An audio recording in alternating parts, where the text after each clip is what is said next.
సెలోక కాళేశ్వరం ఎత్తిపోతల పంపులను ఆన్ చేసి ఆయకట్టుకు నీళ్లివ్వకపోతే తామే ఆన్ చేస్తామని మాజీ మంత్రి కేటీఆర్ చేసిన హెచ్చరికలపై కాంగ్రెస్ మంత్రులు నేతలు సీరియస్ అయ్యారు.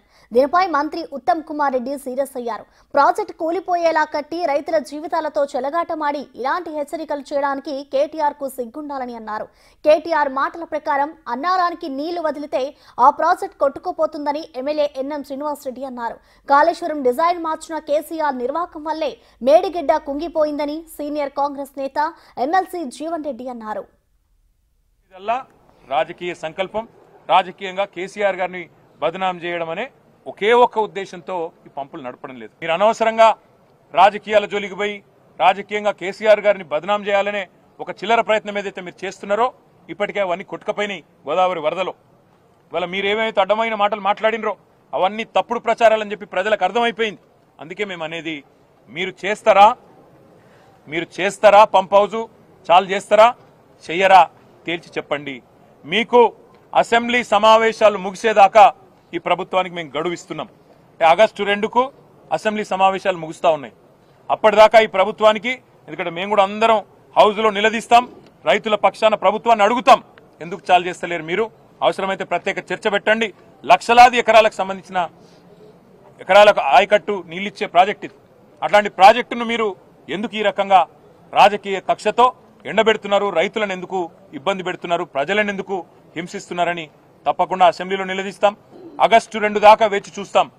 మీరు గనక ఆగస్టు 2 లోపల నిర్ణయం తీసుకొని పంపులు ఆన్ చేయకపోతే, నీళ్లు ఎత్తిపోయడం ప్రారంభించకపోతే 50,000 మంది రైతులతో మేము మా కేసీఆర్ గారి నాయకత్వంలో, మా పార్టీ నాయకత్వంలో మేమే వస్తాం, పంపులు మేమే ఆన్ చేస్తాం, రైతులకు ఎట్లా నీళ్ళు ఇయ్యాలో చూపెడతామని చెప్పి కూడా మా పార్టీ తరఫున చెప్తా ఉన్నాం.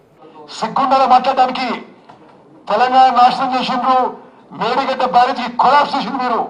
మీరు వచ్చి 50,000 మంది ఉండో ఎంతమంది తెలియదా కానీ పార్లమెంట్ ఎన్నికల్లో 0 సీట్లు వచ్చినాయి. ఆ తర్వాత సీట్లు సిగ్గుండాలే. మీరు నాశనం చేసి మీరు కట్టిన ప్రాజెక్టు కూలిపోయి మీరు 50,000 మంది తీసుకొచ్చి చేస్తాం. ఎవరిని బయలుస్తారు మీరు?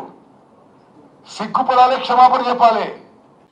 పోయి ఏం చెప్తాడు కేటీఆర్? అక్కడ పోయి నీళ్లు కిందికి పోతా ఉన్నాయి కాబట్టి అన్నారంలో ఎత్తిపోయవచ్చు కదా అంటాడు. స్వామి, అన్నారం కూడా కుంగిపోయింది, బుంగలు పడ్డాయి, అది కూడా కొట్టుకుపోతుంది, అక్కడ స్టోరేజ్ చేయొద్దు అని చెప్పి ఎన్డీఎస్ఏ చెప్పింది. ఇది ఓపెన్గా చెప్పింది, డాక్యుమెంట్ల ద్వారా పబ్లిక్ నాలెడ్జ్లో పెట్టింది. మరి అన్నారం నుంచి సుందిల్ల ఎత్తిపోయాలి. సుందిల్ల కూడా ఇదే టెక్నాలజీ తోటి ఈ కాంట్రాక్టర్లే కట్టినరు, అక్కడ కూడా బొంగలు ఏర్పడ్డాయి, ఆ డ్యామ్ కూడా సేఫ్ కాదు అని చెప్పి ఎన్డీఎస్ఏ చెప్పింది. ఏమంటాడినా మిడిమిడి జ్ఞానం ఉన్న మన కేటీఆర్, ఎల్లంపల్లి నింపేది ఉండే అంటారు. గోదావరి వరద స్టార్ట్ అయినప్పుడు ఎల్లంపల్లి ఎట్లాగూ నిండుతుంది. 20 టీఎంసీల కెపాసిటీ ఉంటే ఎల్లంపల్లికి 14 టీఎంసీ నిండిపోయింది ఆల్రెడీ. ఈరోజు నాకు తెలిసి 15-16 టీఎంసీలకు వచ్చేసి ఉంటుంది. అంటే మీరు తెలివి తక్కువ పని చేసిండ్రు. ఆ 2 సంవత్సరం, పోయిన సంవత్సరం అంతకంటే ముందు సంవత్సరం వర్షాకాలంలో మేడిగడ్డ నుంచి నింపి అన్నారం సుందిల నుంచి ఎల్లంపల్లికి లిఫ్ట్ చేసిండ్రు మీరు 161 టీఎంసీలు. మళ్ళీ వరద వస్తే గేట్లన్నీ తీసేసి మళ్ళీ కిందికి వదిలేసిండ్రు. మళ్ళీ అదే పని చేయాలనా? ఇంకో 2-3 రోజులు పోతే ఎల్లంపల్లి బ్యారేజ్ నిండిపోతుంది. ఎందుకు ఈ దరిద్రపు రాజకీయాలు చేస్తూ ఉన్నారు మాకు అర్థం కావడం. ప్రాణత నీరు మొత్తం కూడా ఏదైతుందో ఒక్క లిఫ్ట్తో మనకి ఎల్లంపల్లికి వస్తుండేనా?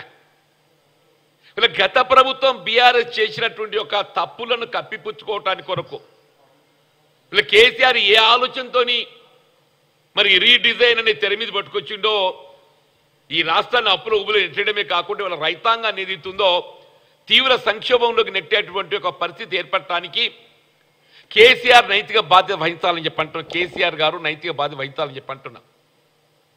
ఇప్పటికైనా ఏదైతుందో మీ విహారయాత్రలు మాల్కొనండి, మీ విహారయాత్రలు మానుకోనండి, మీ విహారయాత్రలు మానుకోనండి. గతంలో మీరు చేసే తప్పులను ఇప్పటికైనా ప్రజల ముందు ఏదైతుందో క్షమాపణ కోరని చెప్పి అంటున్నా. Yes, you did mistake. ఇవాళ ఆనాడు ఏదైతుందో మీరు తుమ్మిడి వద్ద నిర్మాణం చేయబడేట ప్రాజెక్టు కిందికి తరలించడంతో వీళ్ళ తెలంగాణ రాష్ట్రం ఏదైతుందో గత వేసవి కానీ ఈ వర్షాకాలం సంబంధించగా రేపు ఇక రాబోయే వేసవి ఇవన్నీ కూడా రైతాంగం ఈ తీవ్ర సంక్షోభం ఎదుర్కోవడానికి కారణం ఏదైతుందో వీళ్ళ బీఆర్ఎస్ కేసీఆర్ గారు అని చెప్పని చెప్పక తప్పదని చెప్పంటున్నా.